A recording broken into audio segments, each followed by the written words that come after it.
हनुमान जयंती की पेश नज़र तमाम तर इंतजामात मुकम्मिल। ज़ायद 20,000 मुलाजमीन पुलिस की खिदमत। कमिश्नर पुलिस सीवी आनंद का बयान।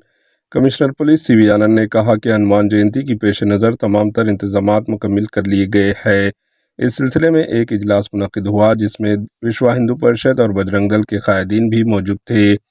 कमिश्नर पुलिस ने बताया कि 12 अप्रैल 2025 को गोलीगुड़ा राम मंदिर से यात्रा का आगाज़ होगा जो सिकंदराबाद ताड़बंद में वाक़ हनुमान मंदिर पहुंचेगी। तकरीबन 17,000 मुलाजमीन पुलिस के साथ सियानती इंतजामात किए जा रहे हैं और 3,000 आर्म्ड रिजर्व अमला की भी खिदमत हासिल की गई है। इन्होंने मजीद बताया कि सबराबाद और रच्चाकुंडा से 42 रैलियां शोभा यात्रा में शामिल होंगी। इस मौके पर ट्रैफिक तहदियात आयद रहेगी। Bureau report HN news. Processions ఉన్నాయి, అవన్నీ కూడా వచ్చి మెయిన్ ప్రొసెషన్లో కలుస్తాయి.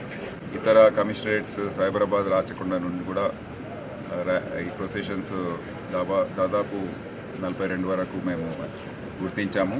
ముఖ్యంగా కర్మాన్ ఘాట్లో బయలుదేరి ఇక మెయిన్ ఈ ప్రొసెషన్లో యాడ్ అయ్యేది అది పెద్ద ఎత్తున ఉంటుంది. సో మేము బందోబస్తు పరంగా దాదాపు 17,000 మంది సిటీ పోలీస్ వారు, ఒక 3,000 మంది బయట నుండి పోలీస్ ఆఫీసర్స్ మరియు సిబ్బంది ఈ బందోబస్తులో దాదాపు 20,000 మంది మేము బిజీగా ఉంటాము.